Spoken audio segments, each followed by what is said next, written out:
Hello, this is Kylie from Hello Crafter, and today I'm going to show you a very quick card using the ice cream punch. And this is a Slimline card, and it has its own bespoke envelope to fit it perfectly, and I'm going to show you how to do the envelope as well. Okay, so we're going to start by getting our card base ready for our Slimline card. And I've just taken a A4 sheet of our basic white thick cardstock, and I'm going to cut it in half, more or less half, at 14.8 centimetres. And you could get two of these card bases out of one sheet of A4.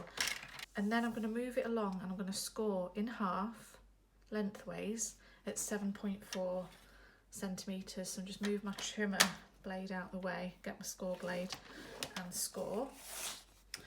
And you've got your card base. I can glue down my ice cream directly to the front of this card base, but I'm actually going to create a matte layer for this. So just with the extra bit of cardstock, I'm going to cut that down to 7 centimetres by it'll be 20 and a half, but I know it's 21, so I'll just chop off half a centimetre off the end, and then that will fit nicely on top of your card base. Next, I'm going to get my ice creams ready, and I have some coloured cardstock, got some crumb cake for the cone, and this is pool party for the ice cream. So I like to cut these down into strips to make it easier for punching out. So if you're making quite a few of these, it's easier to do that.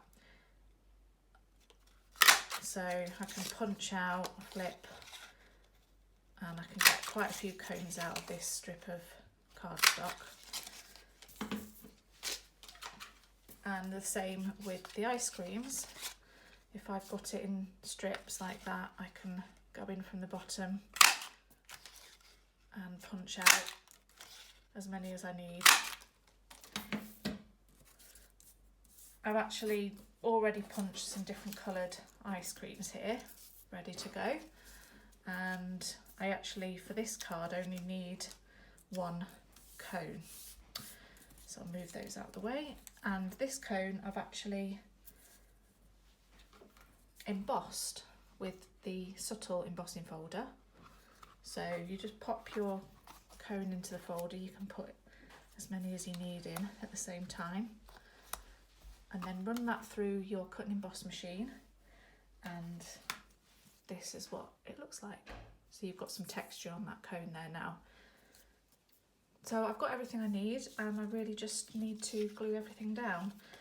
So I'm going to start with the matte layer.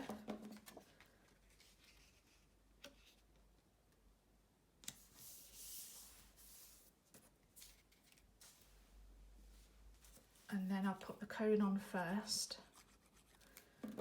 at the bottom.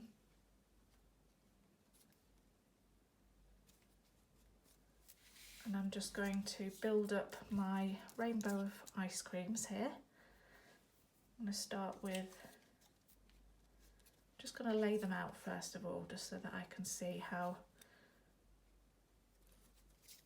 much I need to overlap them to fit on the card.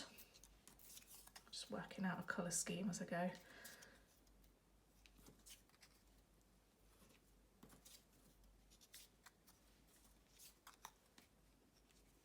Like that.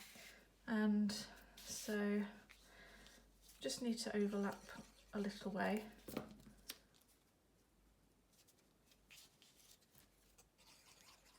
And just keep gluing them up.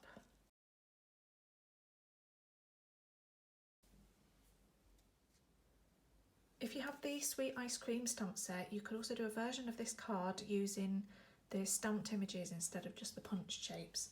And here's one I did earlier with the stamps, and I punched those out.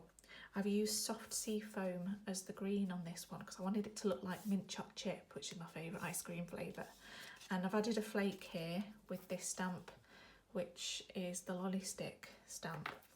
And I've also added some of these lovely opal rounds to add a bit of sparkle to my card. Here's another one I did without the punch. I just stamped straight onto the card and I've added a sentiment just on top, so it's just a single layer card.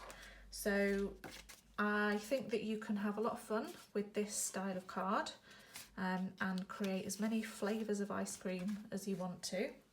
So next job is the envelope. So obviously this is not a standard sized card, so it's tricky to find envelopes to fit a card like this, but we can make one, it's no problem.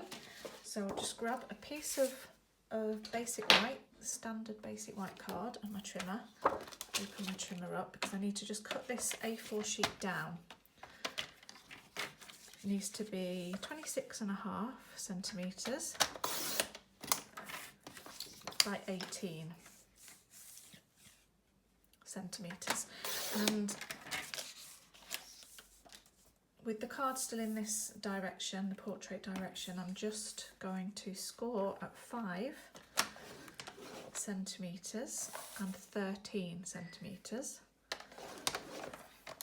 and turn it over, and then I'm going to score from this end using the measurements on this side at 3 centimetres, and turn it round, and I'm going to score from this end at 1.5 centimetres. Then I just need to cut away the corners. So following the score lines, I'm going to cut away these 4 corners.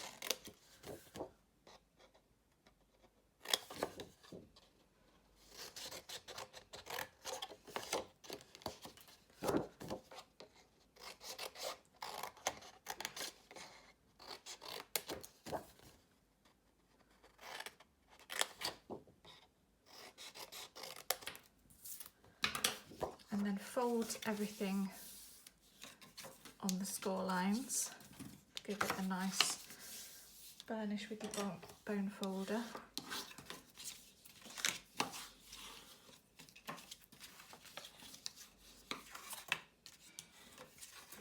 So these 2 side pieces will fold in, you have a nice overlap there to glue it down, and then the bottom piece will fold in and that top piece will fold down.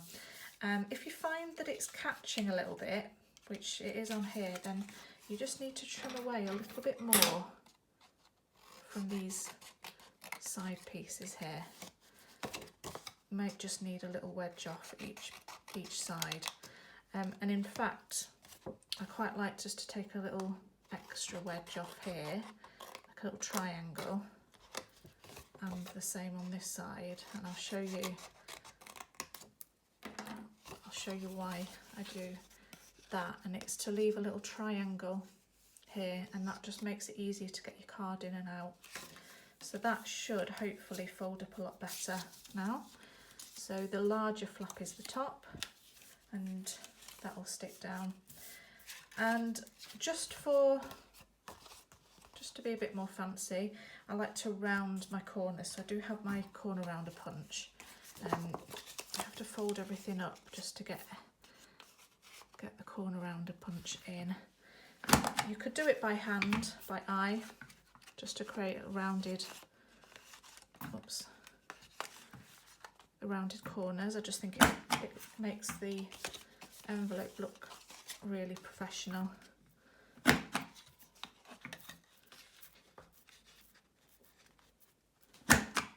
That's better. And then just add your glue. So put a little bit of glue along the edge here. You can use tape if you want to. And then along the bottom. I'll let you use bone folder just to get that really pressed down. And there's your envelope. So you can decorate this however you want to. You could stamp onto here, or you could cover it with designer series papers. And if you want to do that, just cut a piece that measures 7.5 centimetres by 21.5 centimetres, and that will fit perfectly over the front of your envelope. And then it's ready to go, and your card will fit really nicely inside there, ready to post out.